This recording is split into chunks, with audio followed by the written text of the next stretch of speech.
ለስምህ ክብር ይሁን። ሃሌሉያ።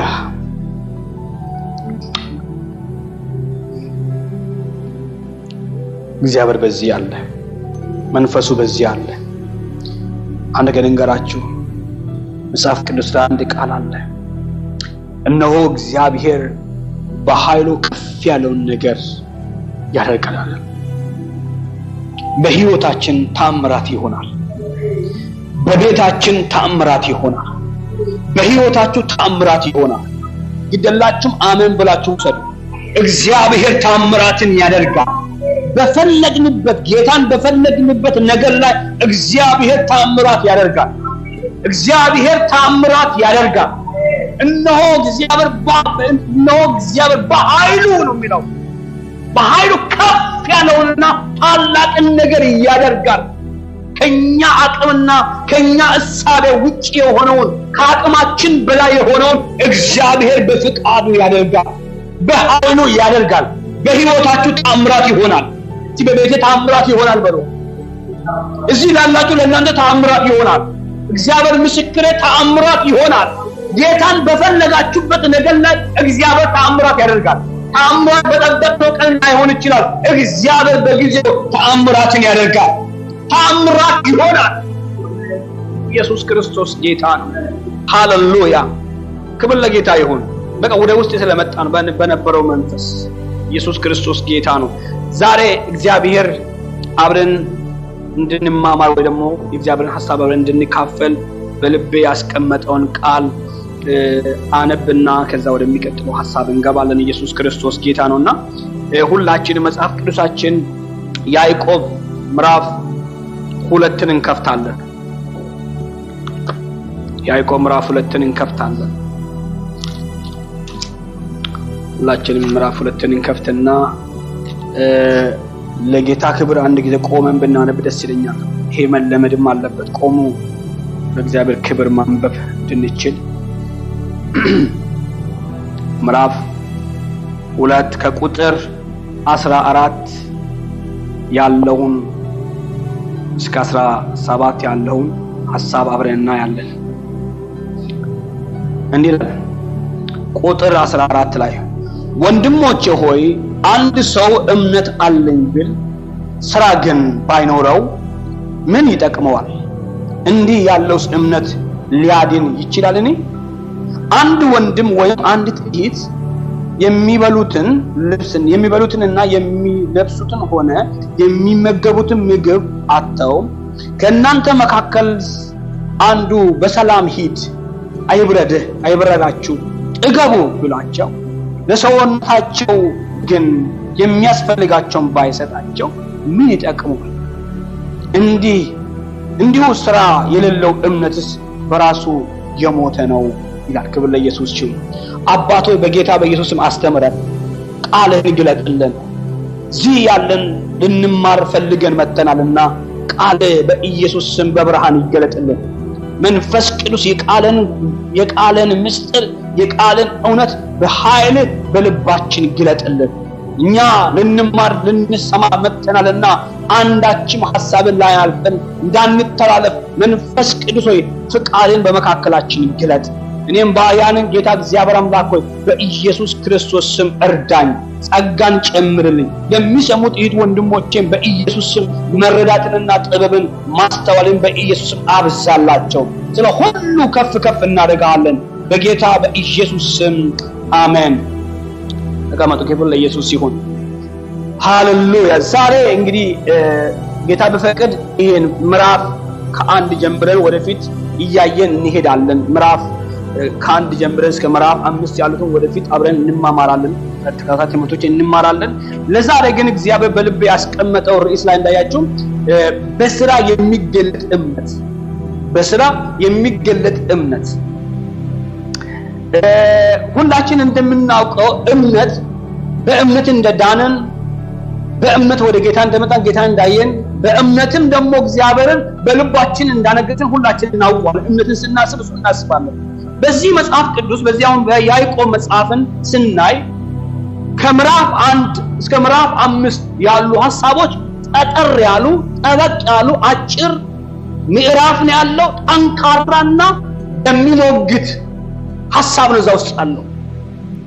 ምዕራፍ 1ን ጀምራችሁ እስከ ምዕራፍ 5 ከሄዳችሁ ጠጠር ያለ እንከር ያለ ግን ትእዛዝ የሞላበት መልእክት። ሐዋርያው ያዕቆብ ይሄንን መልእክት ሲጽፍ ለአንድ ማህበረሰብ ብቻ ሳይሆን ክርስቶስን በመቀበል ደቀ መዛሙርቶች በዛን ጊዜ ስደቶች ላሉትና ደግሞም ከአይዛብ ጌታን በመቀበል መከራ ደርሶባቸው በመከራ ለተበተኑ ሁሉ መልእክት አድርጎ የጊዜው ሚሴጅ ነው። ክብር ለእግዚአብሔር ይሁን። የጊዜው መልእክት ነው።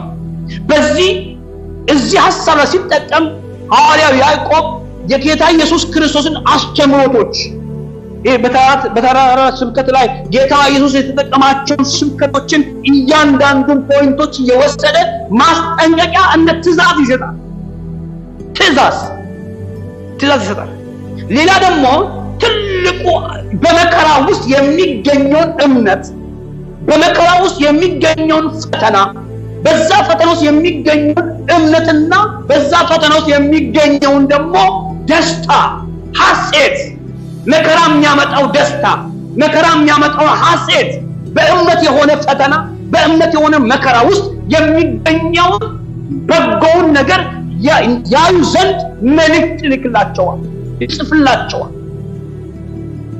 በሌላው ሐሳቡ ላይ ደግሞ በምንኖረው ኑሮና ባመንነው እምነትና በምንኖረው መካከል ያለውን ውጤት፣ በምንኖረው ኑሮና ባመንበት እምነት መካከል ያለውን ሐሳብና ወይም መገለጫ የሆነውን የእምነታችን መታያ የሆነውን ያመንነውን ነገር የምንገልጽበትን ነገር የምናሳይበትን ነገር ያንን በመካከል ያለውን በምንኖረው ኑሮና ባመንነው እምነት መካከል ላይ ያለንን ገጸ ባህሪ፣ ያለንን ምልልስ፣ ያለንን የህይወት ዘይቤ ይነካዋል።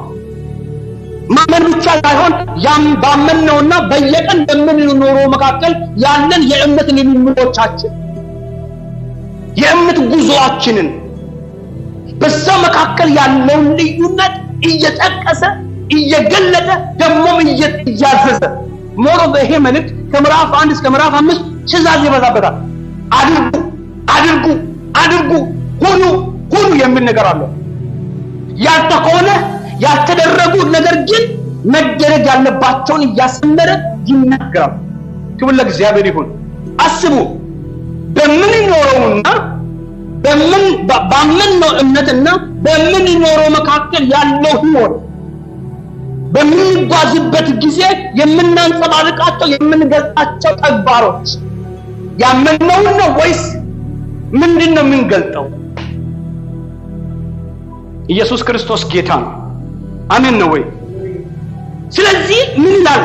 ከቁጥር 1 ወንድሞቼ ሆይ አንድ ሰው እምነት አለኝ ብል ስራ ግን ባይኖረው ምን ይጠቅመዋል? እምነት አለኝ ካለ እምነት አለኝ ብሎ ስራ ግን ባይኖረው ምን ይጠቅማል? የትኛው ስራ ነው እያለ ያለው? ይሄ ጠዋት ደን ፈርመን ገብተን እየሰራን ነው ምን የምንቀበልበትን ነው የሚያወራው? ገንዘብ የምናገኝበትን ነው የሚያወራው? አይደለም። ህይወት የሚገለጥበትን እምነት ውጤት ያመንነውን እምነት ብዙ አይነት እምነት አለ። ብዙ አይነት እምነት በዚህ ምድር ላይ ብዙ አይነት እምነቶች አሉ። ብዙ የሚታዩ እምነቶች አሉ። ብዙ ተገለጹ እምነቶች አሉ። ሁሉ ሰው የራሱ የሆነ እምነት አለው። ሁሉ ሰው በድንጋይ የሚያምን አለ፣ በእንጨት የሚያምን አለ፣ በውሃ የሚያምን አለ፣ በሰው የሚያምን አለ፣ በሁኔታ የሚያምን አለ፣ በለበሰው ልብስ የሚያምን አለ፣ በሚነዳው መኪና የሚያምን አለ። የተለያየ እምነቶች አሉ። ሐዋርያው ያዕቆብ ግን ይህንን ሲገልጽ እምነት የሚለው ያመንነውን እምነት የምንገልጸው ያመንበትን ነገር ነው የሚያሳየው። በስራ ሲገለጥ ምን እንዳመንክ ይታወቃል። የእምነት ውጤት የሚታየው በምንድነው? በምንገልጸው በምናሳየው ተግባር፣ በምንኖረው ህይወት ማንን እንዳመንንና የህይወታችን ውስጥ ያለው የእምነት ውጤት ማንን እንደሚያንጸባርቅ ሰው ሁሉ ያየዋል። አንድ ሰው እምነት አለኝ ብሎ ባይኖር ባይሰራ፣ ስራ ባይኖር ማለት ስራ ማለት ያመንከውን እምነት የምትገልጠው በስራ ነው። እምነት ሁሉ ጊዜ እምነት ይሄ ያላየነው አይደል? እምነት አይታይም አይደል? እምነት ይታመንና ግን በአካል ይታያል።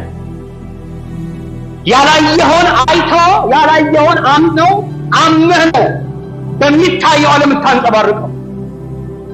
ኢየሱስ ክርስቶስ ጌታ ነው።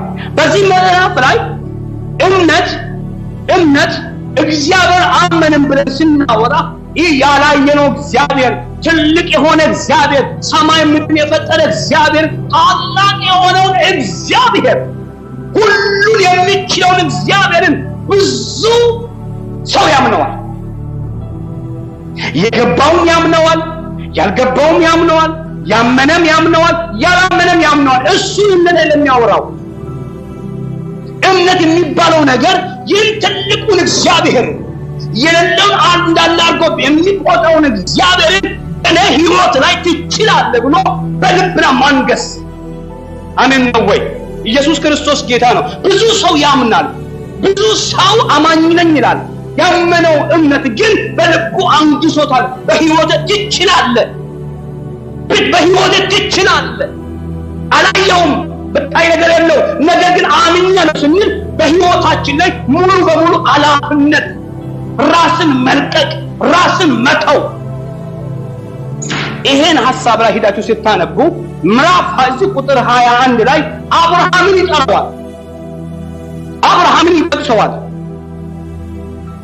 አብርሃምን አባታችን አብርሃም ልጁን ይስሐቅን መሠዊያ ላይ ባቀረበ ጊዜ በስራ የጸደቀ አልነበረምን ይላል። ይኸውላችሁ አብርሃም የእምነት አባት ነው ይባላል አይደል እንዴ? አብርሃም ማን ነው ያመነው? እግዚአብሔርን ያመነው። አብርሃም የእምነት አባት ተብሎ ግን ያመነውን እግዚአብሔር እንደሆነ በምንድን ነው ያወቅነው? እግዚአብሔር መሆኑን በምን ያወቅነው?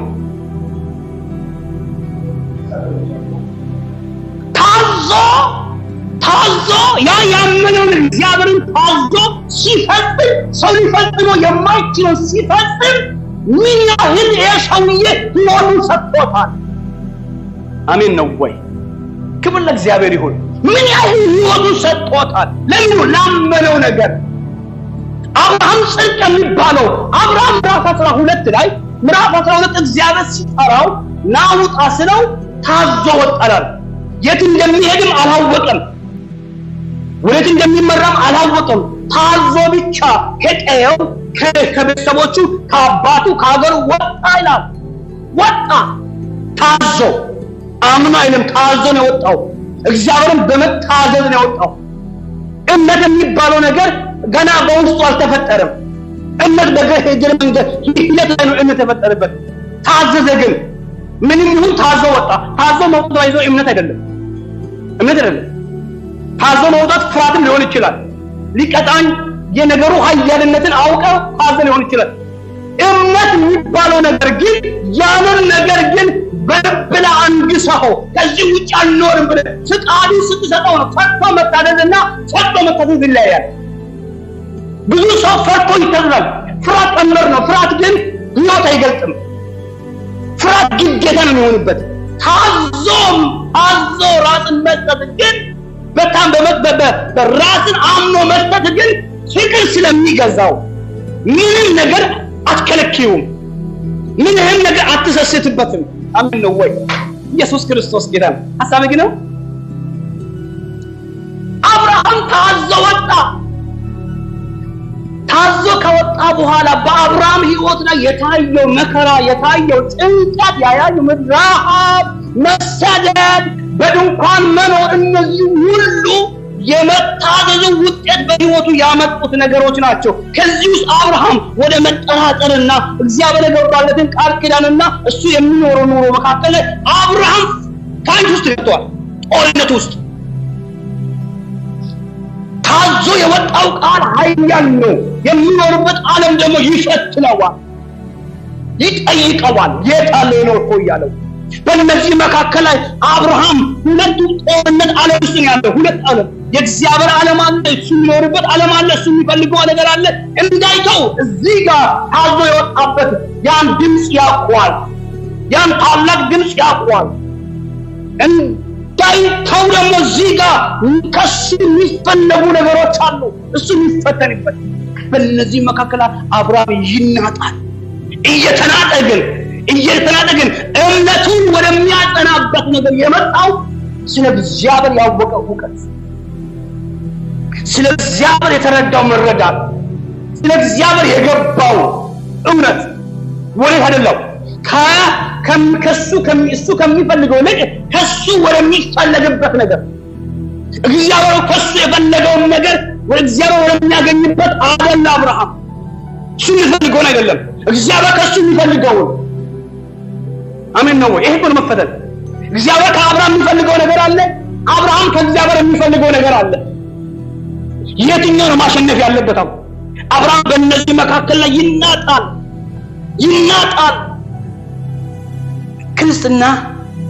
ክርስትና ስትጨክን እንጂ ስትላላ ከባድ ነው።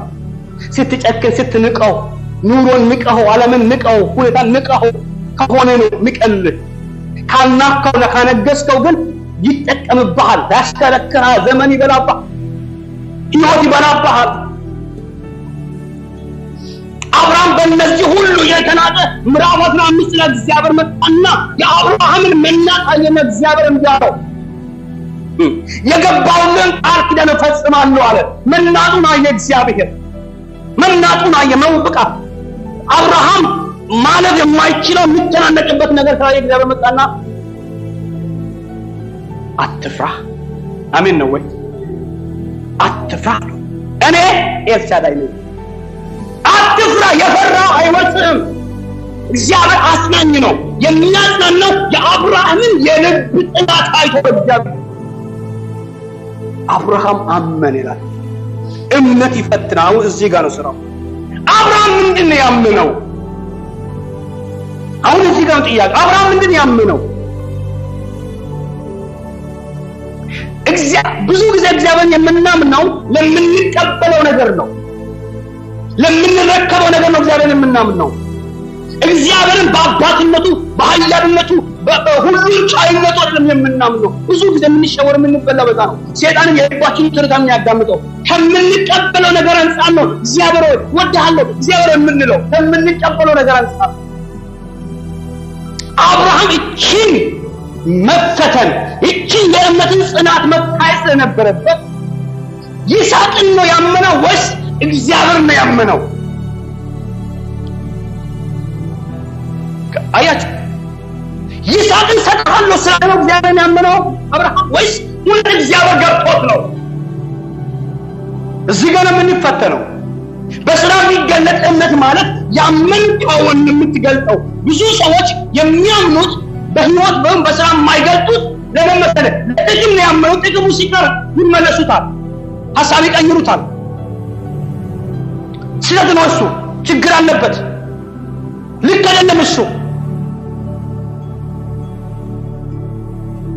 አብርሃም ግን እግዚአብሔርን አይቶታል። በትክክል ስለ እግዚአብሔር መረዳት፣ ስለ እግዚአብሔር ያለው ግንዛቤ እስኪጸና ድረስ ግን ይናጥ ነበር፣ ዋጋ ይከፍል ነበር። ኢየሱስ ክርስቶስ ጌታ ነው።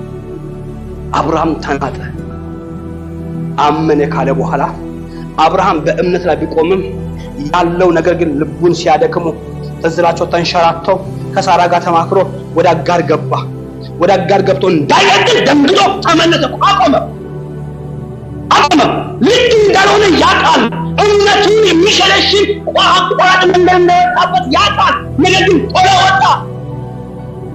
አልቆየም፣ አልተለበጠም። እዛ ቦታ ላይ አልደጋገመውም። ያ ልጅ የበረከት ምንጭ አይደለም። ያ ልጅ እግዚአብሔር ከተናገረው ግብ ጋር የሚያገናኘው አይደለም። አቋራጭ ድካም፣ መንሸራተት በህይወት በስራ እንዳይገለጥ ወሰደው።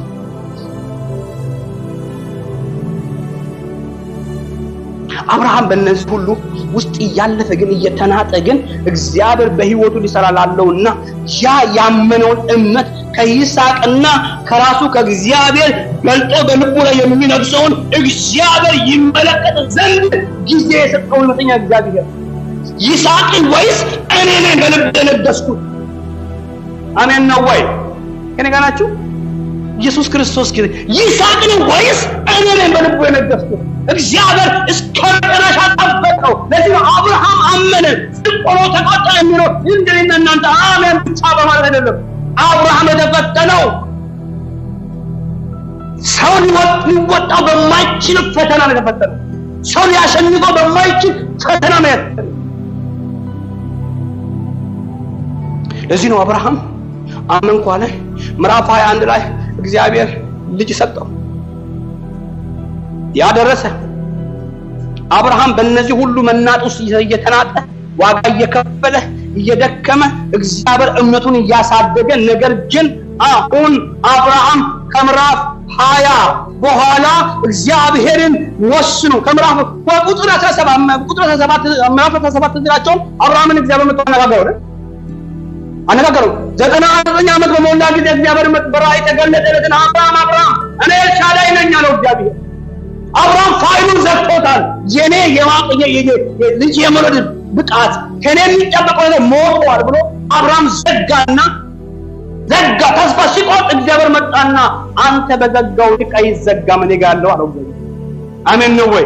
እኔ ኤልሻዳይ ነኝ አለው። በፊት ተመላለስ አለው። አብርሃም እዚህ ጋር ማሸቀየረ ይመስለኛል። ይስሐቅ የሚባለው ነገር ለዘላለም የዘጋው ይመስለኛል። ይስሐቅን ከህይወቱ አወጣና ወደ አምልኮ ህይወት ነው የገባው፣ ወደ ማገልገል። ልጅ የሚባለው ምዕራፍ ዘጋ።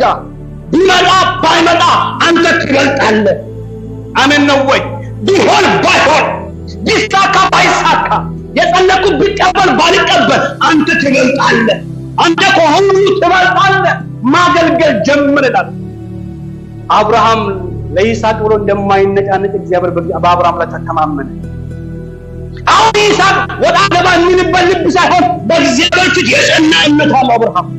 ቢሆን ባይሆን፣ ቢሰጥ ባይሰጥ አንተ ከኔ ትበልጣለህ፣ አንተ ከሁሉ ትበልጣለህ በልቡ ሲያጸና አሁን እግዚአብሔር አብርሃም በልጅ እንደማይሸውደው አወቀው።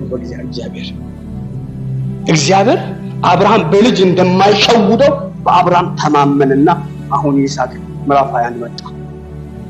ምዕራፍ 21 አብርሃም ተገረመ፣ አልተደነቀም፣ ደስ አለው፣ ተቀበለ። ታሪኩን ታውቃላችሁ። ነገር ግን ይስሐቅ ምዕራፍ 22 ላይ እግዚአብሔር ተመልሶ መጣ።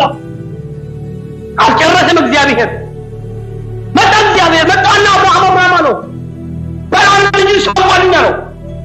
አብርሃም ደግሞ ሁለቴም አላሰበውም። ያን ጎረምሳ ልጅ ያዘውና ና እንውጣ ብሎ አብርሃም የ3 ቀን መንገድ ይዞ ወጣ። እሽርሽር እንዳይመስል ወስዶ ሊያርደው ነው። ለማን? ለእግዚአብሔር። ያ በሚጥ የተገኘ ልጅ፣ ያ በጭንቅ የተገኘ ልጅ፣ በዛ ከባድ ነገር የተገኘው ልጅ እንዴት በቀላል ባንድ ቃል ሰዋን ልጅን ሲባል እሺ ብሎ ምን ያህል እግዚአብሔር በአብርሃም ሕይወት እንደነገሰ አብርሃም ወሰደላል። እግዚአብሔርም አየውላል። አብርሃም ወስዶ አጋደመውና ይዘውዬ አሁን እግዚአብሔር እንደው እንዴት አስበዋል። ሌላ መትከለ አንድ ልጅ እኮ ነው፣ ለአንድ ልጅ እኮ ነው 20 ምናምን የጠበቀው። ወሰደና ይዘውዬ ከዘረጋ እንደማይመለስ ስላወቀ አብርሃም ብሎ ሁለት ለጠራው። አቁም፣ ሰው ለጨክኗል። ለእግዚአብሔር ከዚህ በሚበልጥ ነገር ካለ አደዋለሁ እያለ ነው ያለው። ሰውየው አንድ ልጅ እጅጉን አስሮ ለእሱ ሳያማክር ሊቆርጠው ነው አንገቱን ሰይ። እግዚአብሔር ምን ያለ እንደወደድከኝ አይቻለሁ፣ አንድ ልጅ አሳጣህም ማለት። ለዚህ ነው መጽሐፍ አብርሃም የእግዚአብሔር ወዳጅ ነው። ላንተ ወዳጅ በስራ የሚገለጥ እምነት። ለዚህ ነው አብርሃም የእምነት አባት የተባለው። አብርሃም ሰሪ ብቻ አይደለም፣ በጉልበት በስርዓት ተጋላጭ ብቻ ሳይሆን በእምነትም የጸና ሰው ነው። ያመነውን ነገር ደግሞ አምጥቶ በስራ ገለጠ። እግዚአብሔር ምን ያህል እንደሚያምን አሳየ። ምን ያህል እግዚአብሔር እንደሚያምን፣ ምን ያህል እግዚአብሔር እንደሚወድ የሚያውቀው እወድሃለሁ፣ አከብርሃለሁ ብሎ ነገ ጠቆር ምን አይደለም አብርሃም እንደ ዳመና ጭልም ሲል ፊቱ ጭልም የሚል አብርሃም ዳመና ቢፈካ ባይፈካ ነገር ቢታይ ባይታይ ቢሆን ባይሆን ቢሰጥ ባይሰጥ ተስፋ ያደረግነው ቢመጣ ባይመጣ አንተ መልካም ነህ፣ አንተ ጻድቅ ነህ፣ አንተ ሕያው ነህ የሚል እምነት። ስለዚህ ነው በስራ የሚገለጥ እምነት ማለት ያመነውን እግዚአብሔርን የገበረን እግዚአብሔርን አሜን ነው ወይ? ያነበብነውን እግዚአብሔርን በልባችን ያነገስነውን እግዚአብሔርን የምንገልጥበት የህይወት ዘይቤ። እግዚአብሔር የሚታየው በአባው ወገኑ ሳይሆን ከኛ በአፋ ነው እግዚአብሔር የሚፈልገው፣ ከኛ በህይወት ነው የሚፈልገው።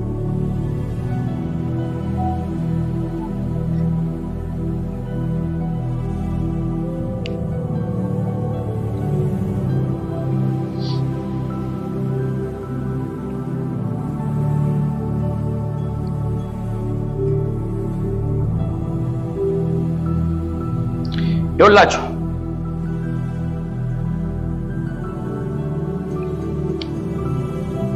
በዚህ ቦታ ያዕቆብ ስለ ሐሰተኛ እምነት ሲናገር፣ ሐሰተኛ እምነት ማለት አይደል?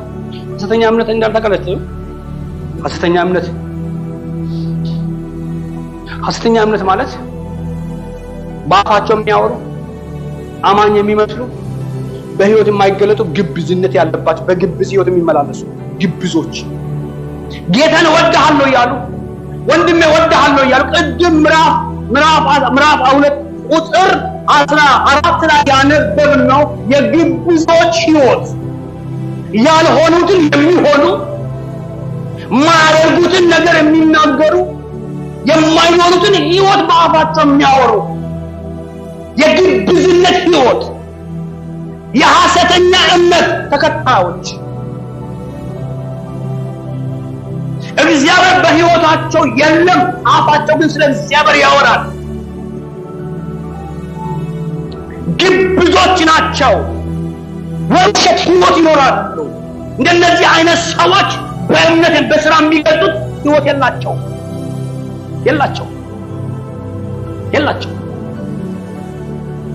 በስራ የሚገልጡት ህይወት የላቸው። ለምን መሰለህ?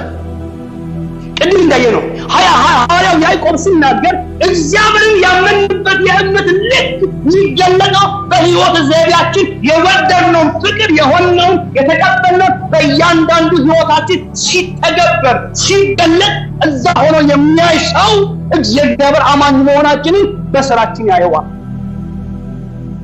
የጽድቅ ህይወት እንዳለን የሚያውቀው እኔ ጻድቅ ነኝ ሳይሆን የጽድቅ ህይወት ሲታይብን ሲገለጥ አብርሃም ይሁን እንደታየ አብርሃም የእግዚአብሔር ወዳጅ ያስባለው ያመነውን ህይወት አመንኩ ያለውን ህይወት እስከ መጨረሻ እምነቱን በስራ ገለጠ።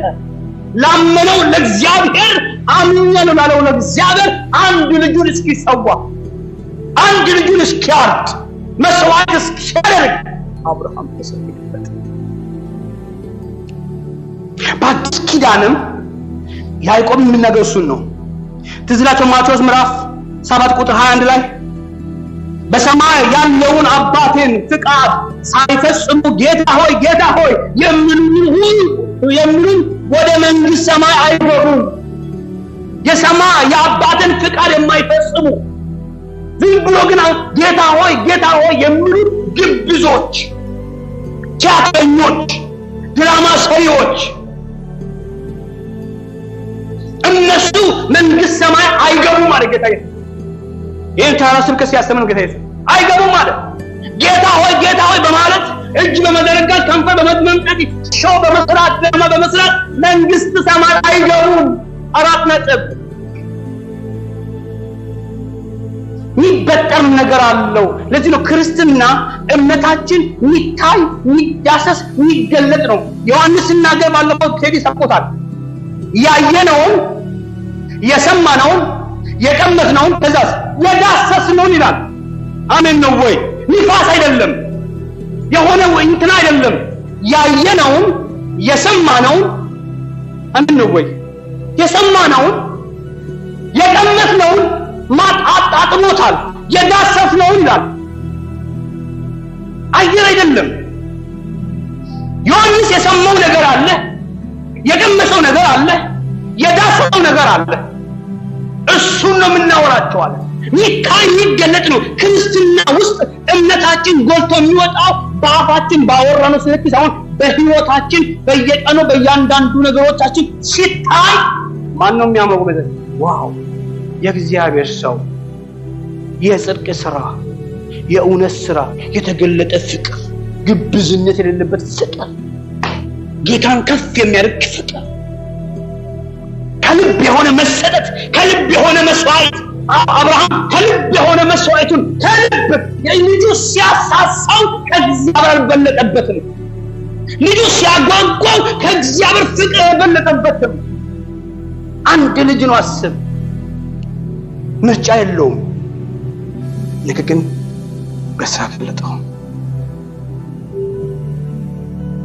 ለዚህ ነው ሰዎች በእኛ ህይወት ጌታን ማየት የሚችሉት ስላወራን ሳይሆን በእኛ ህይወት አይቶት የሚመጡት በእኛ ስራ፣ በእኛ ህይወት በምንጠው ስራ ውስጥ እግዚአብሔርን ሲመለከቱ፣ ጌታ ኢየሱስ ምሳሌ በህይወታችን ሲያዩ።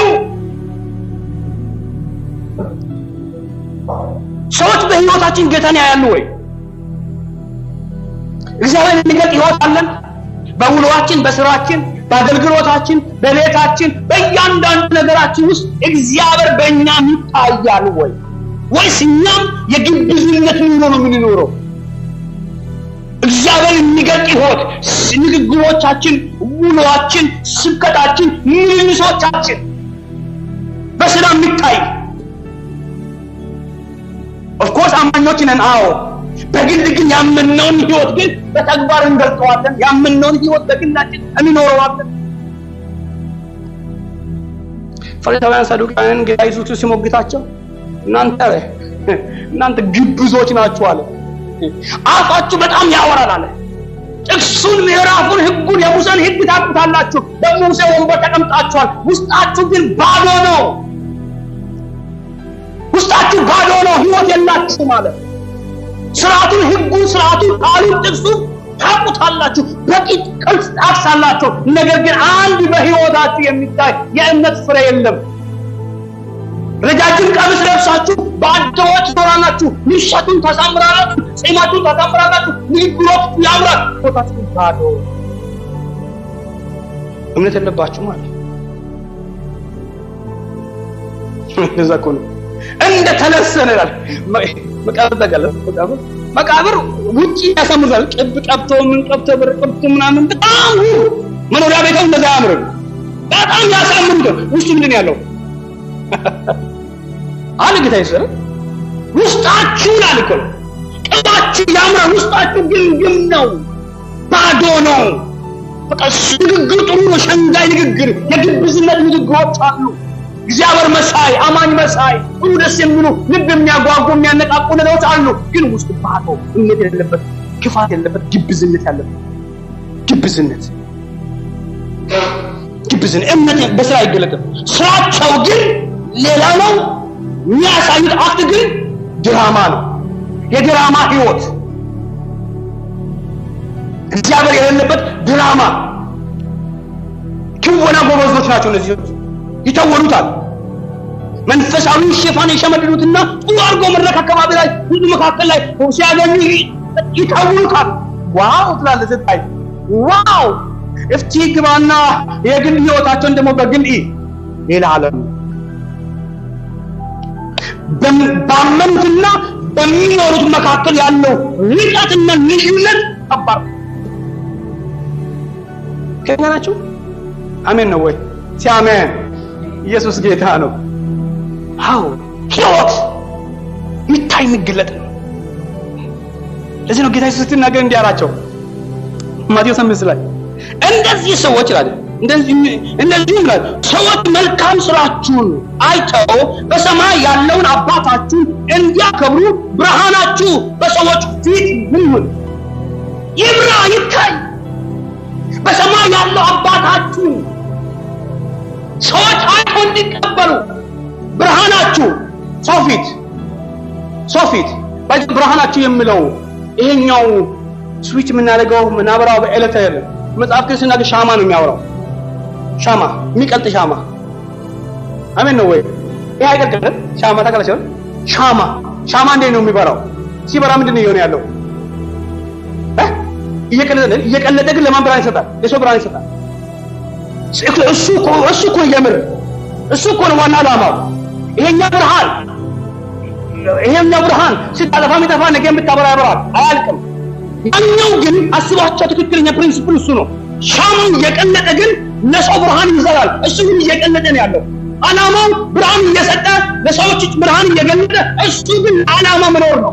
እየቀለጡ መኖር፣ ለሰው ብርሃን መስጠት። ኢየሱስ ያለ ያለው ለኛ ብርሃን እየሰጠ እሱ በመስቀል ላይ እየቀለጠ እየሞተ አሜን ነው ወይ?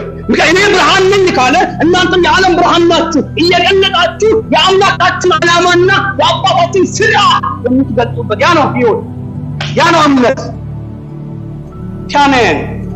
ክብር ለኢየሱስ ይሁን። እሱ ነው የሚፈልገው። ሰዎች ሲያዩን እኛ እየቀለጥን ዋጋ እየከፈልን ግን የሰው ህይወት ብርሃን ዋጋ መከፈል መሰረቱ ምቾታችንና ምኞታችንን ስለምንጠል ነው ዋጋ የምንከፍለው።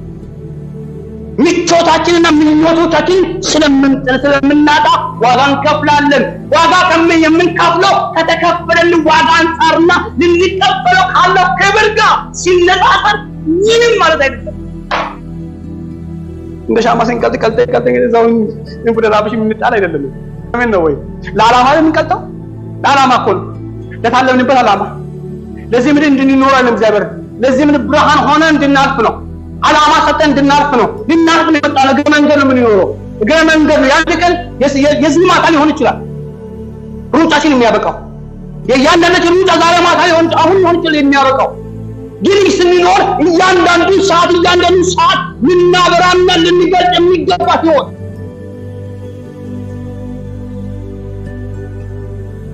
እነዛ አሁን የምናያቸው አጥያችን የሞሉ ሁሉ ተስፋ ስለሌላቸው ሁሉን ነገር መሰብሰብ ፕላናቸውም እቅዳቸውም ዓላማቸውም እዚህ ነው። የኔና የእናንተ ግን እዚህ አይደለም። ይሄ ግን መንገድ ነው። ለዚህ እግዚአብሔር ስለዚህ እኛ አይሳሳልንም። ለምን? ሌላ ዓለም አለና፣ ሌላ ሀገር አለና፣ ሌላ ቤት አለ፣ ሌላ መኖሪያ አለን፣ ሌላ ደስታ አለን። ለኛ ትልቁ ጭንቀት ትልቁ ራስ ምታት ይሄ ምድር አይደለም። ለታለምንበት ዓላማ እንዴት ኑሮ እንለፍ፣ እንዴት እምነታችንን በስራ እንግለጠው፣ እንዴት አባታችንን በህይወታችን እናሳየው። አሜን። ክብር ለኢየሱስ ይሁን። ይሄ መንፈስ ነው የሚያስፈልገን። የኛ ደስታ ሰው የሚደሰት ደስታ አይደለም። ለኛ ሞቅታ፣ ለኛ ሆይታ ሰዎች በተሰበሰቡበት የሚያሳዩት ሞቅታም አይደለም። የኛ የልብ ትርታ ሊኖር የሚገባው እዚህ ውስጥ ነው። አሜን። ኢየሱስ ክርስቶስ ጌታ ነው። የኔ ህይወት እግዚአብሔር ይፈልገዋል። የኔ ህይወት እግዚአብሔር ይፈልገዋል።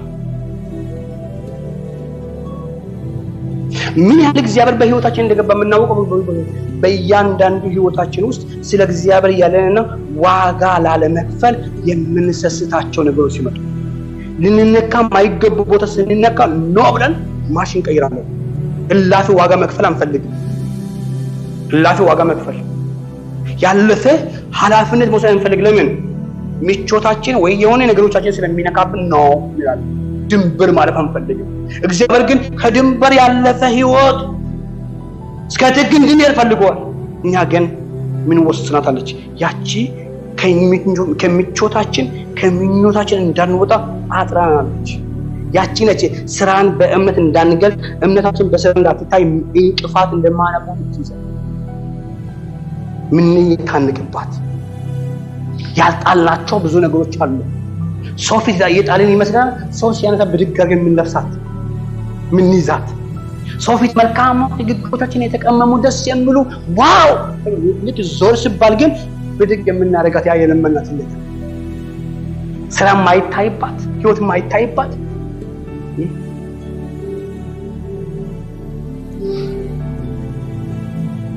ያዕቆብ ምዕራፍ 3 ላይ ቁጥር 13 እንዳለ ከእናንተ ጥበበኛ አስተዋይ ማን ነው? በመልካምም አኗኗር ስራውንም በጥበብ ህይወቱንም ያሳያል። የዋህነትን ያሳያል። ነገር ግን መራር ቅንዓት፣ አድመኝነት በልባችሁ ቢኖርባችሁ ጋር አትመኩ። በዚህ በእውነት ላይ አትዋሹ። ይሄ ላመኑት ነው ሐዋርያው የጻፈው።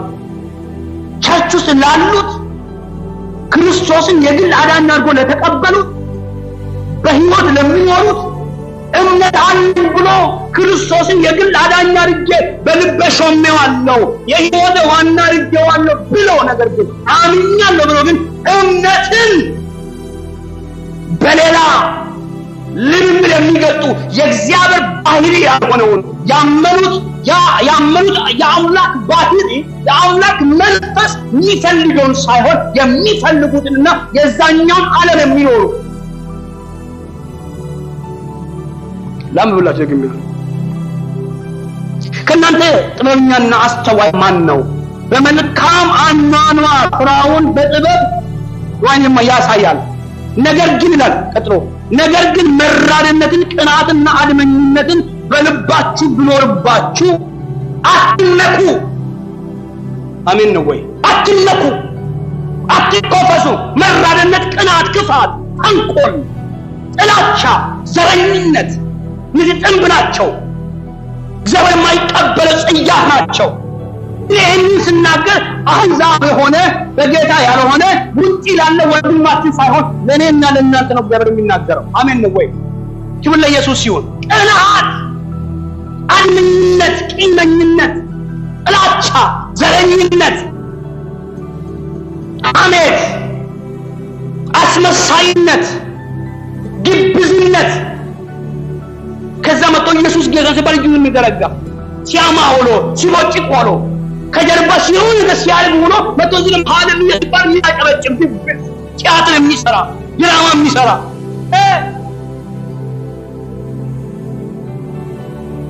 የሚሰራ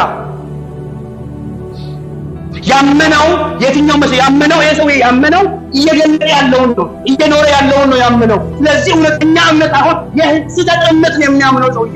ሐሰተኛ አማኝ ነው። የእግዚአብሔር ወገን አይደለም። አልዳነም፣ ድነትም አልተቀበለም። የዳነ ሰው የዳነውን ህይወት ይኖራል፣ የተቀበለውን ህይወት ይገልጣል። የዳነ ሰው የዳነበትን ዓለም ይመላለሳል። አሜን። ኢየሱስ ክርስቶስ ጌታ ነው።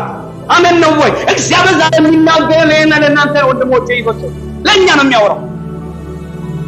አድምነት ይሄ ማለት አንደክምም፣ አንስትም፣ አንሳሳትም እያልኩ አይደለም። ሰው ነን፣ ለዛ ነው በጸጋ ተዘጋጀው። ነገር ግን ማንነት አርጎ አለመኖር። ግብዝ ማለት እያወቀ ራሱን ሳይሆን የተቀበለውን ድራማ የሚሰራ። ለዚህ ነው መጽሐፍ ቅዱስ ለደከሙት ዓለም ግብዝ ያለው። አውቆ የውድቀትን ዓለም ለሚያጣጥሙ፣ ክፋትን የሚደጋግሙ፣ እግዚአብሔር የሌለበት አጸያፊ የሆነውን ህይወት እያወቁ የሚመላለሱ እነሱ ግብዝ ናቸው ያለ። ጠፍቶባቸው ሳይሆን ያውቁታል። ነገር ግን ምቾታቸው ላለመልቀቅ ጎሽታና ከሰዎች የሚቀበሉት አንቱታን ላለማጣት ያንን አይ ቦታ ይፈልጉታል። ጆሮ የሚኮረኩር ወሬ፣ ሐሜት፣ ወንድም ነው ወጨ ጆሮ ኮረኩራል። ሰው ሁሉ መስማት ይፈልጋል። ሰይጣን የሚፈልገው ያለ ነገር እሱን ካላመጣ ጌታ ሰዎች ላይ ስሙ ይችላሉ። ስለዚህ መስሎ መኖር፣ መስሎ መመላለስ ያ ግብዝነት ነው። ለኛ ተፈቀደ ዓለም አይደለም። አሜን። ጌታ ይርዳል። አሜን ነው ወይ? በቃ ይሄ ዘመን ጌታ ሊመጣ ስለሆነ እግዚአብሔር እንደ ወንፊት ያበጠረ የሚለይበት ጊዜ ስለሆነ ማስመሰል የማይቻልበት ዘመን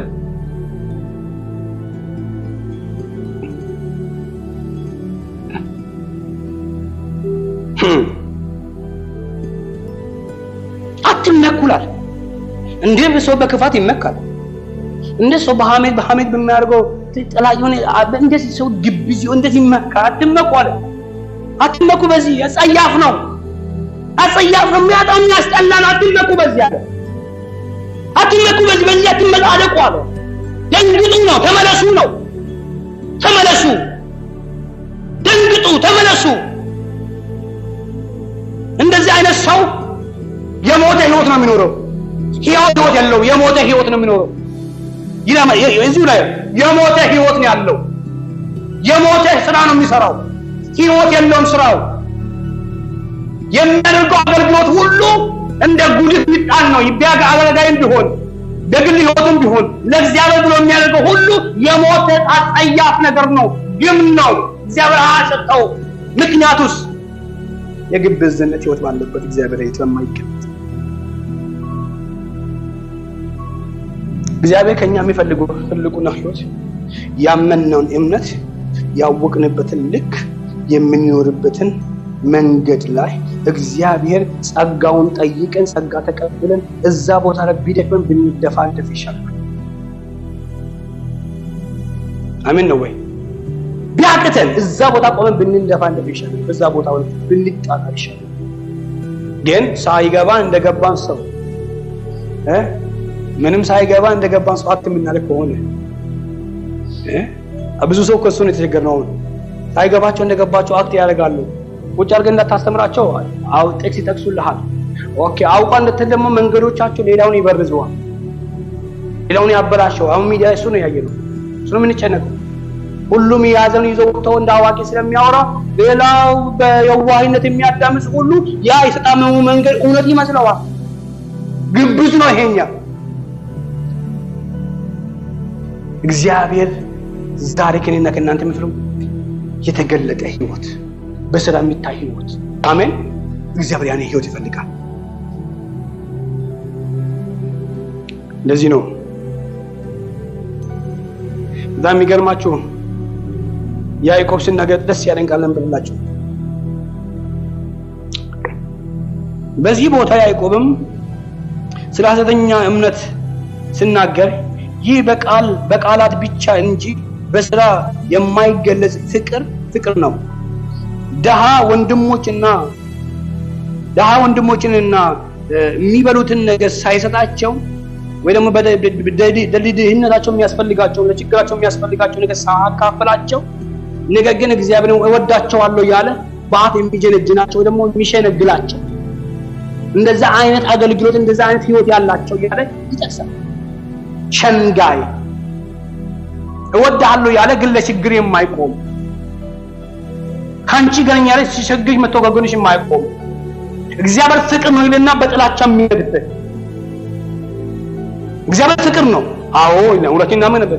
ፍቅር ግን በእትነው ያንን ፍቅር ግን በጥላቻ የሚያንጸባር በክፋት ምላሹ ሌላ ነው። መሆን ያለበት ምን ነበር? ፍቅርን የተቀበለ ሰው ፍቅር መግለጥ። አሜን ነው ወይ? ያ ምላሽ ነው። ግን ይሄኛው ግን ፍቅር ሳይሆን ጥላቻን የሚሰጡ እምነት አለኝ ያለው እምነታቸውን ግን በራሳቸው ዓለም የሚፈጽሙ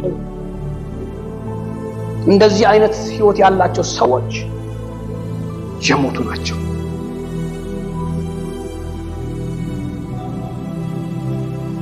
አንዱ ተሰዎችን ተናግሬ ጨርሳለሁ። ሐሳብ ግን ግልጽ ነው፣ ይገባቸው ነው። ግን ክብር ለኢየሱስ ይሁን። አሜን ነው ወይ? ያ የሚያስፈልገን እንደዚህ እውነት አንዳንድ ጊዜ እግዚአብሔር ከኛ ህይወት ፈልጎ መጥቶ በእኛ ሊሰራ የፈለገው ነገር በአካሄዳችን እና ባለመኖራችን በእኛ ሊገልጥ ያለውን ብርሃን እኛው መልሰን አጨልመነዋል።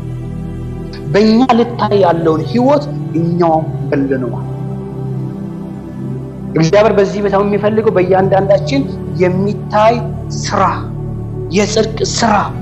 እኛ የምንሰራው ለመጽደቅ አይደለም። ከጸደቅን በኋላ ግን የጸደቀ ሰው የሚኖረውን ህይወት አሜን ክብር ለኢየሱስ ይሁን።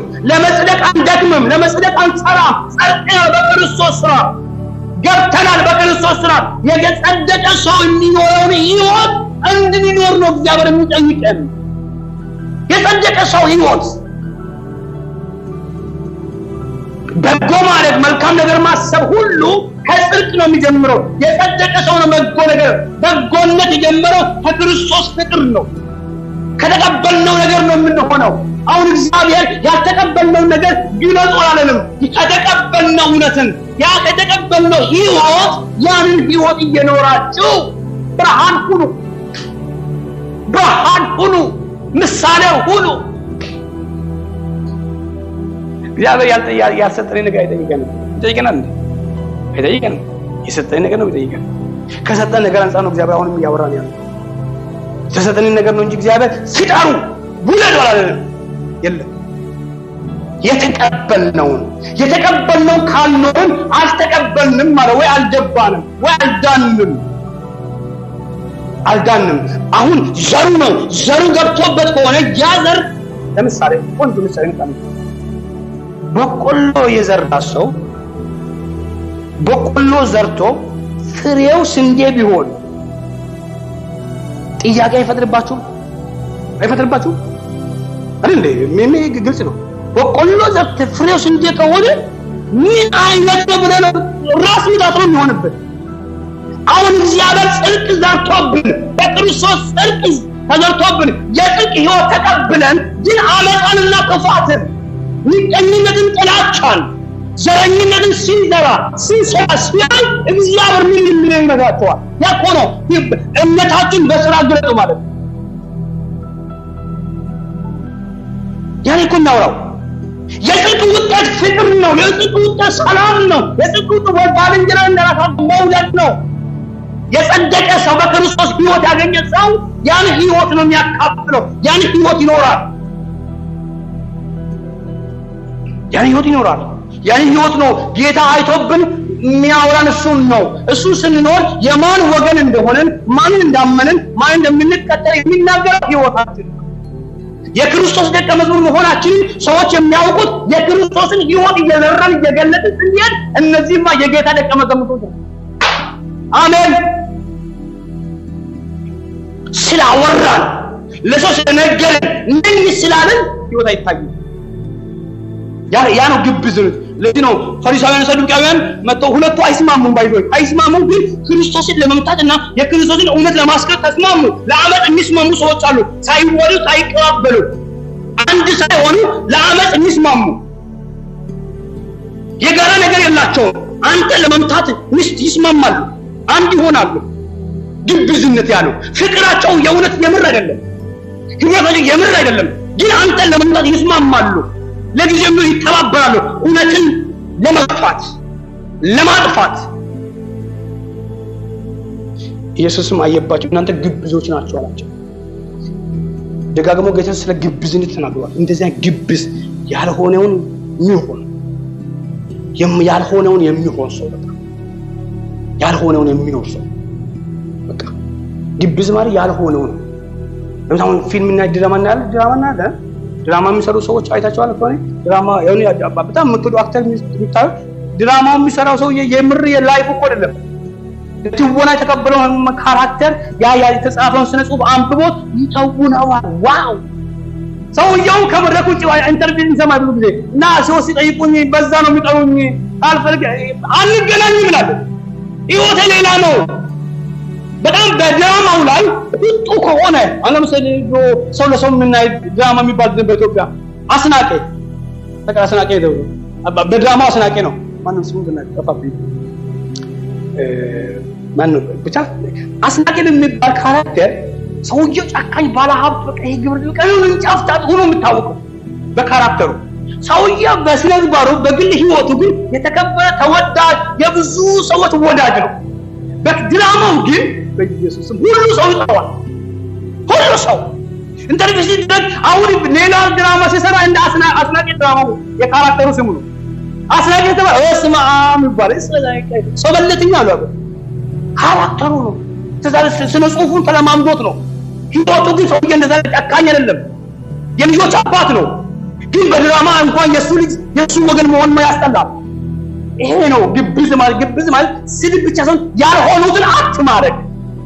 የቲያትር ህይወት፣ የድራማ ህይወት፣ ራስ ያልሆነ ህይወት። እግዚአብሔር ከኛ የሚፈልገው ያመንበትን የምር ህይወት፣ የእውነት ህይወት እንዲኖር ይፈልጋል። አሜን ነው ወይ? እግዚአብሔር ያንን ጸጋ በኢየሱስም ያብዛልን። ያን ህይወት እግዚአብሔር ያብዛልን። በቃ ክርስትና አቅም አግኝቶ የሚሄደው እንደዛ አይነት ሰዎች ሲወለዱ ሲገለጡ። ማስመሰል፣ አድርባይነት የእግዚአብሔር ወገን አይደለም። የፈለግነው ብንጨፍር የፈለግነው ላበላብን ሆን እግዚአብሔር ከፕሪንሲፕሉ ውጪ ጠብ የምን ነገር አያመጣም። እዚህ ሊሽከረከር ይሆናል እንጂ ያ በሆነ እስራኤል ህዝብ 40 ዓመት ምድረ በዳ ተሸከረከረው እግዚአብሔር ከፕሪንሲፕሉ ስላልወጣ እግዚአብሔር ከጻፈው በህግ አይወጣም። እግዚአብሔር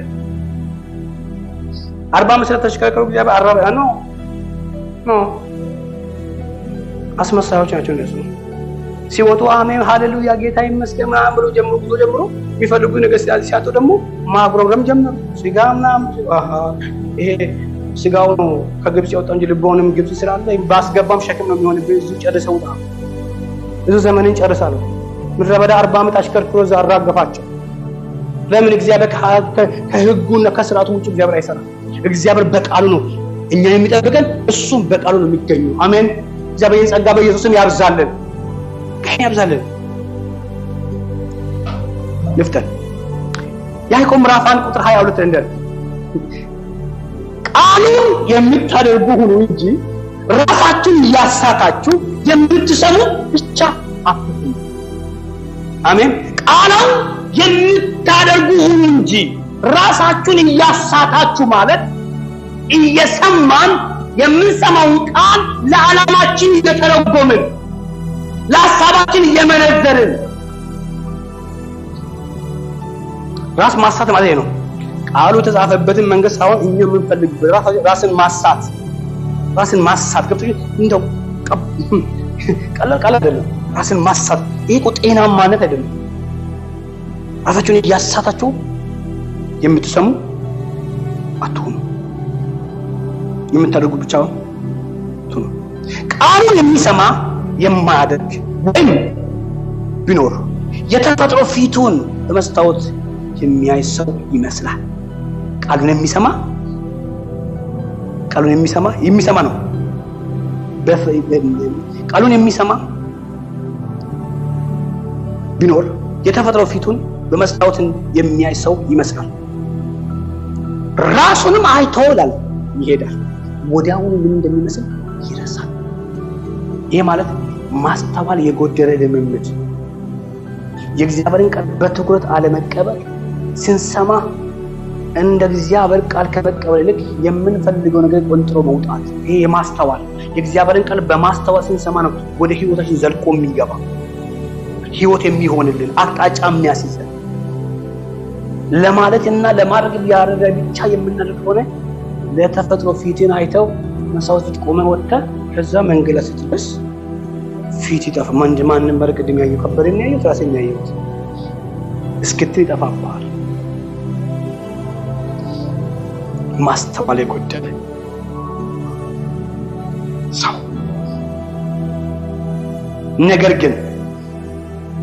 ነገር ግን ነፃ የሚያወጣውን ፍጹሙን ህግ ይያዙ። ነገር ግን ነፃ የሚያወጣውን ፍጹሙን ህግ ተመልክቶ የሚጸናባት ስራውንም የሚሰራ እንጂ ሰምቶ የሚረሳ ያልሆነው በስራው የተባረከ ይሆናል። በምኑ? በስራው። የትኛው ስራ ነው? ቅድም የምንለው ስራ ነው። በስራው የተባረከ ስኬት የሚያገኝ ሞገስ የሚያገኝ ሌላውን የሚያድን በሱ የሚታየው የተባረከ ህይወት። ነፃ የሚያወጣውን ፍጹሙን ህግ የማን? የእግዚአብሔር ቃል በማስተዋል የሚሰማ በጥበብ የሚሰማ ሰምቶም ደግሞ የሚያስታውል በህይወቱ የሚተገነበር ቁጥር 6 ላይ በጣም የሚገርም ቃል እቺን ያዙ። አንደበቱን ሳይገታ ልቡን ያሳተ እግዚአብሔርን የሚያመልክ የሚመስለው ማንም ቢኖር የእርሱ አምልኮ ምኑን ከንቱ ነው ይላል። አንደበቱን ሳይገታ ልቡን እያሳተ አንደበቱን እያየታ እግዚአብሔርን ወደዋለሁ የሚል አምልኮ የሚያቀርብ ስርዓት የሚያቀርብ አንደበቱን ይሄ ሐሜት የለመደ ክፋት የለመደ መራገም የለመደ ሰው መቦጨቅ የለመደ አንደበት ባይዞ ህይወትን ነው መንገዶቻችን ያሳጥርብናል። ሩጫን ይገታል። እንደ ቀልድ ካፋችን የሚወጣ ነገር ለኛ ቀልድ ነው። መንፈሳዊ ዓለም ሪል ነው። አንደበቱን ሳይ እግዚአብሔር ወደዚህ መንፈስ በኢየሱስ ይመልሰን። አሜን ነው ወይ? ክብር ለጌታ ይሁን። ያስፈልገናል አይደል? አያስፈልገንም? ያስፈልገናል። ምንጓዘው መንገድ እግዚአብሔር ያየልን መንገድ ከሆነ እዚህ መሰበስበን ያ መንገድ ከሆነ ለዛ መንገድ የሚሆን አቅም እግዚአብሔር በኢየሱስ ስም ያብዛልን። አዎ በቃ ያብዛልን። ለምን የቀረ ዘመናችን እንዲበላብን አንፈልግም። የቀረ ዘመናችን እንዲወሳሰብብን አንፈልግም። የቀረ ዘመናችን ስጋችን እንዲወስም አንፈልግም። ምክንያቱም እግዚአብሔር ሊያራግፍ የሚገባው ለህይወታችን ይራገፍ መኖር እንድንችል እግዚአብሔር እንዲረዳን ያን ማነው እግዚአብሔር ታከኛ የሚፈልገው። ስለዚህ ወገኖች አንድ ነገራችሁ ህይወታችንን ፈትሽ። የሆነ በጌታ ከኔም ጭምር ከቤቴን ጭምር እንደ ቤተ ክርስቲያን ባመንበትና በምን እየኖርን ባለው ኑሮ መካከል ላይ የምንተገብረው እየገለጥን ያለውን ነገር ህይወቴ ያመንኩትን ነው እየኖርኩ ያለሁት ወይስ ያመንኩትን ሳይሆን የሚፈልገውን ህይወት እየኖርኩ ነው ያለሁት? ከኔ የሚጠበቀውን ነው እየኖርኩ ያለሁት ወይ የሚፈልገውን ነው የምኖረው? ከኛ የሚጠበቀው ነገር አለ፣ እኛ የምንፈልገው ህይወት አለ። አሜን በሉ። ኢየሱስ ክርስቶስ ጌታ ነው። እግዚአብሔር ከኛ እንዲኖር የፈለገው ህይወት አለ፣ እኛ ደግሞ የምንፈልገው ህይወት አለ። ለምሳሌ ብዙ ሰዎች ለምሳሌ የእግዚአብሔርን እግዚአብሔር ሐሳብ የእግዚአብሔር ጊዜ ቀርቶ ሰው ሰርቶ ሰብስቦ ገንዘብ ሰብስቦ ጥሩ ህይወት ይሆናል አይሆን? በጣም የሚለምናችሁ በጌታ ፊት ከአቅም በላይ ካልሆነ በስተቀር የእግዚአብሔርን ጊዜ አስቀርታችሁ ገንዘብ ሰጥታችሁ አትባረኩ። ጌታ እንባረክ፣ እግዚአብሔር ምስክር እንባረክ። ገንዘቡ በስቶ ኪሳችን ሊገባ ይችላል፣ በረከት ግን የለውም፣ መርገም ነው። ምክንያቱም የእግዚአብሔር ሰዓት ከሳምንት 7ቱን ቀን ተጠቅመን ይችን 2-3 ሰዓትን እግዚአብሔር ቀምጠን እውነት ምን ይባረክ ይመስላል? አንባረክም። ገንዘቡ ሊመጣ ይችላል፣ ግን በረከት የለውም። ለምሳሌ በጣም ይሄን ያሰብኩት መጽሐፍ ቅዱስ ላይ ትዝ ይላችኋል። ያቺ እኔና ልጄ በልተን ልንሞት ነው ብላ ዱቄት ይዛ የቀረች ሴትዮ ስንት ዓመት በላች ነው ብለው 3 ዓመት አይደል? 3 ዓመት እኔና ልጄ በልተን ልንሞት ነው ለሰው ያልኩት። እኔና ልጄ በልተን ልንሞት ነው 3 ዓመት ዱቄቱ መላለቀም ዘይቱ መላለቀም። ምን አይነት ታምራት ነው?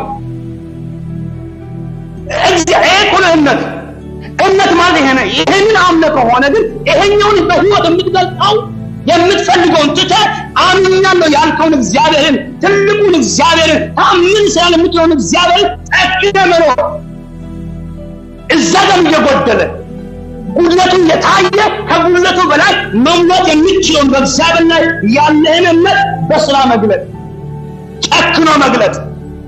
ተዘረጋ ገንዘብ መጥቶ ነበር። ያጓጓል። ኦፍ ኮርስ ግን ከጌታ አይበልጥም ነው መዝጋት።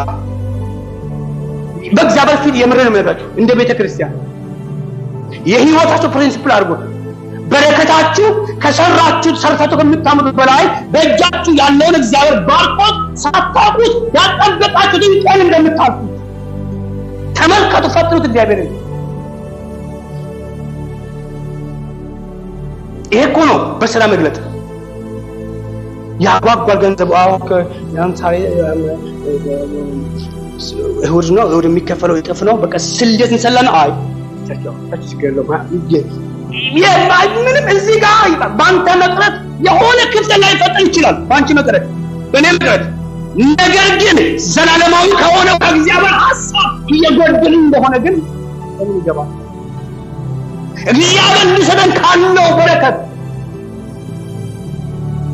ይሄን በጣም አስተውሉ። ተቀበሉ፣ ሙሉ፣ ኪሳቸው ቀራ ነበር በረከት ያለው እምነት መጨከን ይፈልጋል። አብርሃም ቀደም ብለን ስንመጀመር አላቅማማም ሌላ ምርጫ ሰጠኝ እግዚአብሔር በግል ፈልግ እግዚአብሔር አንድ ልጅን እንዴት አድርግ አብራ እሺ ወተተ ልጁ እንዳው የታላባ ና እግዚአብሔር ያዘጋጀለ ግን አንተ ነህ ታራ እኛ ያ ኢብራሂም ጻፍ እንደምናገረው እንደ ደመና በዙሪያችን ካሉልን እነማን በእምነት ጀግና የሆኑ አባቶች በስራ የተገለጡ አባቶች ናቸው። እንደ ደመና በዙሪያችን ካሉልን በዛሬ ምዕራፍ 12 እንደዚህ ነው የሚለው እኛ ደግሞ አለ ከፊታችን ያለውን ጌታ ኢየሱስን እየተመለከተ በእምነት በጽናት እንሮጣለን። ኦፍ ኮርስ ሁላችንም ሞርጌጅ አለን። ሁላችንም ገንዘብ ይፈልገናል። ኦፍ ኮርስ እግዚአብሔር ማያውቅ ይመስላል። ያንኑ መንገዳችን እግዚአብሔር አያውቅም። እግዚአብሔር ያውቃል። ግን መጨከን ያቅተናል። ለዚህ ነው ቅድም እንዳልኳችሁ እቺ ተናገር ጨርስ ወደ ልብ መጣ። ይኸውላችሁ የእውነት የሚመስል ዓለም አለ። የእውነት ዓለም የሚመስል አብርሃም ቅድም ተፈተነበት። እዚህ ጋር እግዚአብሔር የተናገረው ቃል የጸና ቃል አለ። እዚህ ጋር ግን እሱ የሚፈተንበት ግን መጨከን ያቃተበት የሚከሰስበት የሚጎትትበት ዓለም አለ። መጨከን ያቃተበት በዚህ መካከል ነው አብርሃም ይዘጋ ኤልያብ መጥቶ እኔ በቃ ኤሌዘር እኔ ወራሽ ነኝ ሳራ አረጀው ትላለች። አብርሃም በመካከል ግን እግዚአብሔር ብሎኛል ነበር ነው እዚህ ጋር ምንስጥም ሳራ ነች የተባለች አርጅታለች። እዚህ ጋር ደግሞ ያልተፈቀደ ሰው ሊወርሰኝ እየመጣ ነው። ከተነገረው ቃል ጋር የሚጋጭ የሚጸምጣር ነው። ግን ምን ብሎ ሲል ነው እግዚአብሔር አትፍራ፣ አሜን አትፍራ። መጣ እግዚአብሔር አጸናው፣ አትፍራ፣ ይልቁኑ አትንሸራተት፣ ጽና በእምነት መንገድ። እግዚአብሔር በኢየሱስ ክርስቶስ ይህን መንፈስ ይጨምርበት፣ ወደዚህ መረዳት እግዚአብሔር ያምጣል። አሜን ነው ወይ? ይሄ ሲመጣ ታያላችሁ በህይወታችን። እግዚአብሔር ምስክሬ ነው። እግዚአብሔር ታምራት ያደርጋል፣ ታላቅ ነገር ይሆናል። አሜን ነው ወይ? እግዚአብሔር የጨከነበት ላይ የምንጨክንበትን ጸጋ በኢየሱስ ስም ያብዛልን። እውነት ለእውነተኛ ዓለም መኖር ካለብን አንዳንዴ መቆረጥ ያለብን ነገር መቆረጥ አለብን። መኖር ካለብን መስዋዕት እየሆነን ውዱ ነገሮቻችን እየሰዋን ውድ ጊዜያችን እየሰዋን ራሳችን እየጣልን መሰዋት ካለብን እግዚአብሔር በጽድቅ የሚሰዋ ሮሜ ላይ ሲናገር ሮሜ ምዕራፍ 12 ላይ ቁጥር 2 ላይ እንደዚህ ነው እንዲህ ነው የሚለው ራሳችሁን ሕያውና ቅዱስ መስዋዕት አድርጋችሁ ለእግዚአብሔር አቅርቡላል። መስዋዕታችሁ ገንዘባችሁ ሳይሆን ራሳችሁን ሕያው ቅዱስ መስዋዕት አድርጋችሁ ለማን ለእግዚአብሔር አቅርቡት። ራሳችሁን መስዋዕት አድርጉ አለ ጌታ። ራሳችሁን ያለው ጳውሎስ ራሳችሁን መስዋዕት አድርጉት። ራስን መስዋዕት ማለት ጊዜ ሊሆን ይችላል፣ ገንዘብ ሊሆን ይችላል፣ ራስን ሊሆን ይችላል። መስዋዕት ማድረግ ለምን መስዋዕት ያደረግለት ጌታ በህይወት ላይ ይመጣል፣ ለቤት ይመጣል፣ ለኑሮ ይመጣል። እግዚአብሔር መንፈስ በኢየሱስ ስም ያብዛልን። ሃሌሉያ! ይሄን ያስፈልገን። ያ ሲሆን ታምራት ይሆናል። እዚህ ነው ዓለምን አትምሰሉ ያለው። ዓለም መስዋዕት መስጠት አትችልም። ዓለም ቁሳቁስ ታቀርባለች እንጂ ራሷን አታቀርብም ለእግዚአብሔር። በዓይኖቹ መታደስን ተለውጡ ይህን ዓለም አትምሰሉ። ዓለም የምትመስለው ሌላ ነው፣ እናንተ ግን ራሳችሁን ነው ያለው። ሌላው የሚያደርገው ነገር ሌላ ቢገባው ነገር እኛን አይመስለንም። እኛ የተጠራንበት ጥሪ የምናቀርበው ብቻ ሳይሆን የምንቀርብበት ነው። እግዚአብሔር የምንቀርብበትን ህይወት ተሰጠን እንጂ አቅርቡ የትም ፍጩ ዱቄት ማምጪ አይደለም። የተፈጨ ማንፈጨ እግዚአብሔር የሆነ እንደ ለማኝ እንጂ እግዚአብሔር ይስጠን ብለን ወርብረን የምንሄድበት አምላክ አይደለም። የሆነ አመትን አድርሰ ነው በቃ እንጽሎቴን አድርሼ መጣሁ ወዲ ባልድሮዛ አድርሼ የምታደርሰው ነገር የለም። እግዚአብሔር የሚፈልገው የምታመጣውን ሰው አንተን ይፈልጋል፣ እኔን ይፈልጋል።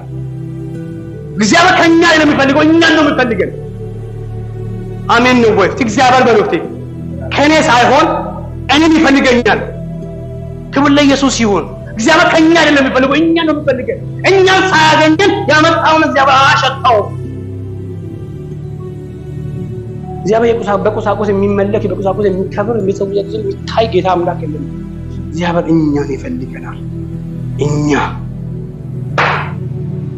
እግዚአብሔርን ጸጋ በኢየሱስም ያብዛል። አሜን ነው ወይ? ስለዚህ ነው እግዚአብሔር ይሄን በህይወታችን ሊመጣ ላለው ክብር ላለው ከፍታ ላለው ድል ማጣት ይፈልጋል። ሊሰራን ይፈልጋል። ያልተሰራ ሰው አይሰራም። እኛ ስንቆም እኛ መስዋዕት ስንሆን ነገ ልጆቻችን በዚህ መንገድ ያልፋሉ። የእውነት የእግዚአብሔር መንግስት እነዚህ የእግዚአብሔር ልጆች ተብለን የምንጠራውና በእኛ የሚታየውን እግዚአብሔር ሰዎች አይቶ መጥቶ የእናንተን ጌታ ፈልገዋል የሚሉት ስላወራን ሰው ስለኖርን በኑሮ ነው የሚያዩ። አወርቶ አደሮች አይደለም። እኛ አምኖ የሚኖሩ ሰዎች ነን። አወርቶ አደሮች አይደለንም። አሜን ነው ወይ? ክብር ለኢየሱስ ይሁን። የጽድቅ ህይወት የምንገልጥ ሰዎች ነን። የጽድቅ ህይወት፣ የቅድስና ህይወት። ዋጋን ከፍለን ሊያደግመን ይችላል፣ ሊቆረቁረን ይችላል። ምቾት አይሰጠንም። እንደፈለግን ላንሆን እንችላለን። ኦፍ ኮርስ እንደፈለግን ሳይሆን እንደሚፈልገው እንድንሆን ነው ተጠራነው። እኛ እንደፈለግነው አይደለም። እሱ እንደሚፈልገን እሱ የሚፈልገው ሸለቆ ውስጥ ከሆነ ሸለቆ ውስጥ እንገባለን። እሱ የሚፈልገው የሆነ እዛም እንገባለን። አይ ጌታ ሆይ እኔ በዚህ ነው የሚፈልገው ብሎ ከጌታ ጋር መሄድ አይቻልም፣ አይሆንም። እሱ የሚፈልገው አሜን። እግዚአብሔርን ጸጋ ያበዛልናል። ግደላችሁ እግዚአብሔር ጸጋ ያበዛልናል። አሜን። ትፈልጋላችሁ? ይሄ መንፈስ ይሄ ህይወት ይሆንልን ታያላችሁ። እግዚአብሔር መፈለግ ባለበት ክብር አለ፣ መፈለግ ባለበት ኃይል አለ፣ መፈለግ ባለበት የእግዚአብሔር ጥበብ አለ፣ አቅም ይሰጣል። በቃ ከምናውቀው ዕውቀት ያለፈ እግዚአብሔር በእኛ ለሰራ የሚፈልገውን በመንፈስ ቅዱስ ይገልጠዋል፣ በክብሩ ይገልጠዋል። ይሄ መንፈስ ይሆናል፣ ይሄ ክብር ይሆናል፣ ይሄ ድል ይሆናል፣ ይሄ መከናወን ይሆናል። አሜን ይሆናል። የምንሰማው ቃል በውስጣችን እንዲበቅል የሰማነው ቃል በእኛ ህይወት እንዲሰራ የሚለውጠውን የሚያንጸውን ያን የእግዚአብሔርን ቃል በናፍቆትና በረሃብ መንፈስ መብላት፣ በዛ ቃል ለመኖር ራስን ማቅረብ ይኸውላችሁ፣ ራሳችንን ካልካድን፣ ራሳችንን ካልተውን፣ ራሳችንን ፈልገን ከጌታ ጋር አብረን እኩል መሄድ አንችልም። እግዚአብሔር በእኛ እንዲሰራ ከፈለግን የመጀመሪያ ራሳችንን መካድ፣ ራሳችንን መተው አለብን። እምነት እሱ ነው። እምነት ማመን ነው። በእግዚአብሔር ላይ ሙሉ በሙሉ ራስን መልቀቅ፣ ራስን መተው። የፈለግከውን በህይወት አድርግ፣ ወደ ወደድክበት መንገድ ምራኝ፣ የፈቀድከውን በህይወት አድርግ ብለን ሁለንተናን በእግዚአብሔር ላይ ስንጥል እምነታችን በስራ መገለጥ ይጀምራል። አንዳንዴ በእግዚአብሔር እንጀምርና እግዚአብሔር የማይጨርስ ሲመስለን በእጃችን እንጀምረዋል። በእግዚአብሔር ሐሳብ ጸሎት ጀምረን ራሳችን ደግሞ በአፋችን ወይ በጉልበታችን ወይ በእውቀታችን እንፈጽመው እንሮጣለን። በእግዚአብሔር ላይ ያለን እምነት እሱ ግን አይደለም። እምነት ማለት ሁሉ ነገርን በእግዚአብሔር ላይ ትቶ ያንን በልባችን ባነገስነው ልክ ላነገስነው ነገር እውነት መስዋዕት ሆኖ መኖር። እግዚአብሔር ያን መንፈስ ያብዛልን። እግዚአብሔር ያን ጸጋ በኢየሱስ ስም ያብዛልን። ያ ሲሆን በህይወታችን ፈውስ ይሆናል። የእውነት የሥጋ ፈውስ፣ የመንፈስ ፈውስ፣ አርነት ይሆናል። እግዚአብሔር ነገሮቻችን አርነት ያወጣዋል። እንጸልያለን። አዳጋቦስ አስቡት፣ እናስብ። እኔ በሚኖረው ኑሮ ውስጥ ባመንኩትና ዕለት ዕለት በሚኖረው ኑሮ ህይወቴ ውስጥ ስራዬ ያመንኩትን ወይስ እምነቴን ነው የሚገልጠው ወይስ ተግባሬ እሱን ነው የሚያሳየው ኑሮዬ እሱን ነው የሚያሳየው ብለን እናስብ። ለምን እግዚአብሔር እንደሚናገረን ማወቅ አለብን። ያዕቆብ ያንን ነገር አተኩሮ የተናገረው በክርስቲያን ህይወት ውስጥ የሚታይ ዝብርቅርቅ ያለውን ነገር መልክ ማስያዝ፣ ቅርጽ ማስያዝ። ምክንያቱም ክርስቶስ የታረደለትን ክርስቶስ በመስቀል ላይ የተሰቀለበትን ያንን ህይወት በከንቱ እንዲተላለፍ ስለማይፈልግ በከንቱ እንዲቀር ሳይሆን በእያንዳንዳችን ህይወት ላይ ያ መታየት አለበት፣ ያ መንጸባረቅ አለበት፣ ያ እንደ መስታወት ማሳየት አለበት። ጌታን የሚገልጥ ጌታን የሚያከብር ጌታን የሚያወራ ህይወት በህይወታችን እንድታይ እግዚአብሔር ይፈልጋል። በኑሯችን ትናንትናን እንዳንደግም፣ ትናንትና በህይወታችን ከዚህ በኋላ እንዳይቀጥል፣ ምዕራፎቻችን እንዲቀየሩ። ትናንትና አውቀን ደክመን ሊሆን ይችላል፣ ስተን ሊሆን ይችላል፣ ተሳስተን ሊሆን ይችላል፣ መስሎን ሊሆን ይችላል። ዛሬ ግን እግዚአብሔር እንዲህ ነው የሚለን፣ እምነታችሁ በስራ ይገለጥ። የስህተት እምነት ካላቸው እውነተኛ እምነት ከሌላቸው ሰዎች የምንለይበት